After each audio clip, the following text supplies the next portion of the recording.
The Boston Tea Party, which I have always felt sounds more like a gay pride event than anything else, was actually a serious act of rebellion. Then again, gay pride events are, themselves, acts of rebellion and revolution. Suddenly, the mental connection makes sense.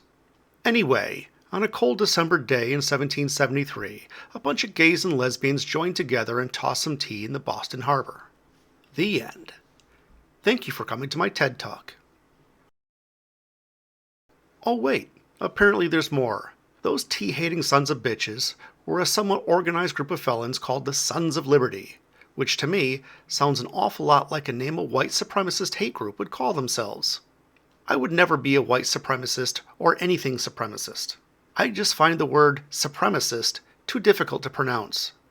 It's going to take me an hour of recording and re-recording this paragraph alone because I keep making myself say supremacist. Supremacist. By the way, the Wikipedia page for the Boston Tea Party says it occurred during the American Revolution, and that's wrong. The party happened in 1773, but the revolution didn't really begin until April 1775. Bunch of fucking liars. Would you even call it a party? It's no party I would want to attend. Was there any music? We don't know. This act of making tea with seawater angered the British, who, as we all know, prefer their tea to be made with the blood of Charles Grey, the second Earl Grey. Earl Grey abolished slavery in the British Empire. Now, he's tea apparently. This mismaking of tea increased tensions between Great Britain and the Patriots, which is an American football team based in the Boston area. Why would Britain care about the Patriots? The people in Boston don't even care about the Patriots. The British Empire had two problems on their filthy little tea-sipping hands. The British East India Company was struggling financially, and their London warehouses were stacked to the brim with tea. Why didn't they just chuck it into the water? The Thames River is right there. Get your workers to wheel the tea out, flush it down the river, and watch all the little fishies get a wonderful caffeine high. Well, back then you probably couldn't see the fish in the Thames. My guess is that it would have been full of raw sewage.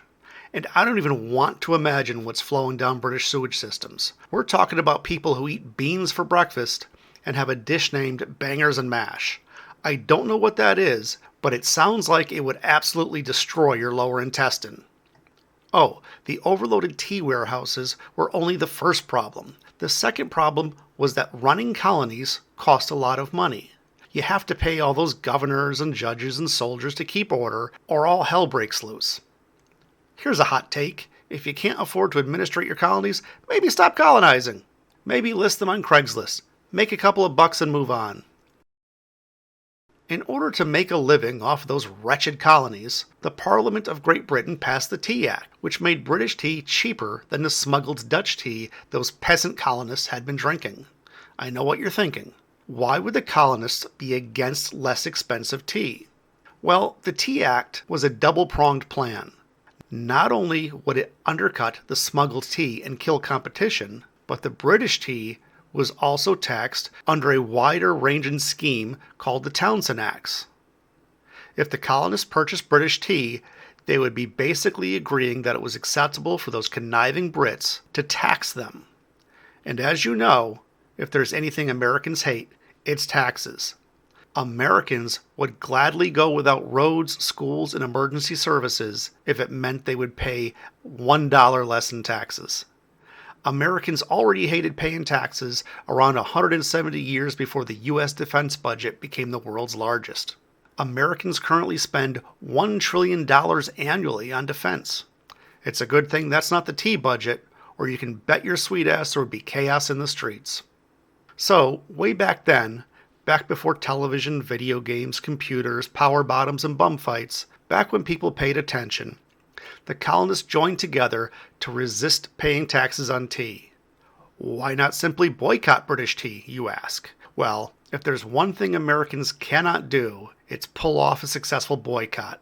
Okay, they did a pretty good job boycotting MyPillow, and the company's sales dropped by 95%. But the company still exists, and the CEO is somehow running for governor of Minnesota. A guy who thinks elections are rigged is running for election. Make that make sense. No, they're not lumpy pillows. That's not what they call on. Okay? That when you say lumpy pillows, now you're an asshole. You got that? You're an asshole, is what you are. No, he's an asshole. No, he's an ambulance chasing asshole. That's what you are. The lumpy pillows, kiss my ass. Put that in your book. What do you do when you're angry and you just can't take it anymore? You dress and drag and toss tea into the bloody ocean. Does toss tea sound like a sexual innuendo to you? Pervert. The Sons of Liberty performed perhaps the colony's first full-on drag show, with many of them wearing sequin dresses and neon feather boas. Or they dressed as Native Americans. Does it really matter? Let me ask you a question just between us girls. Why did they dress as Native Americans? To make the British tea-mongers think that natives attacked the ships, right? That seems an awful lot like when modern white people claim that some random black guy did it when they're trying to get away with a crime. See? I was right. The Sons of Liberty were a white supremacist group after all. Damn, I'm good. If they were around today, they'd probably have a compound somewhere in bumfuck Idaho with no electricity or water. Back to the point. The protesters, all dressed up but with no one to blow, stormed 3 ships, the Dartmouth, the Eleanor, and the Beaver. Beaver? Really? Jesus Christ. The Sons of Liberty climbed aboard the Dartmouth and the Eleanor and slid inside the Beaver, then tossed 342 chests of tea into the icy waters of Boston Harbor, making the largest glass of iced tea known to history. I assume they brought along someone to keep tally of the tea chests. 340, 341, 342. After that, they all went to the nearest pub, played YMCA by the Village People on repeat, and thought up excuses as to why they were covered in makeup, neon feathers, and glitter, knowing their wives would ask them when they got home. The Boston Tea Party wasn't the only time the Sons of Liberty tossed tea. It wasn't even the first time. This particular party was pivotal, not only due to the lovely neon feather boas, but because it forced the British to pass the Intolerable Acts, which were laws intended to punish the colonists for their many crimes against tea. The Intolerable Acts ultimately became a rallying cry and helped build anti-British sentiment in the colonies. Before then, you could make the argument that the majority of colonists weren't all that bothered by being governed by the British Empire, and certainly didn't think that paying tax on sugar and tea was worth going to war over. The fact that the Intolerable Acts served to punish everyone, not just the bearded drag queens who chucked tea off boats, made it easy to get more colonists behind the revolutionary cause.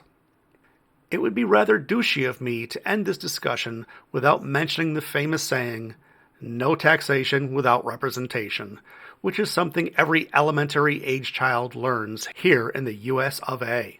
Certainly, no taxation without representation makes for one hell of a political slogan. But it's not as if taxes were the only reason the colonies desired freedom from British rule. And, if we're being honest, does anyone today feel as if they're being properly represented by their elected officials? Yet, here we are, handing over a hefty chunk of our earnings to the tax wankers. It has been 250 years since the Boston Pride Parade, Tea Party, and the United States, through exceptionalism and rugged individualism, has found itself mired in ever-increasing debt, with not even a concept of a plan for escape.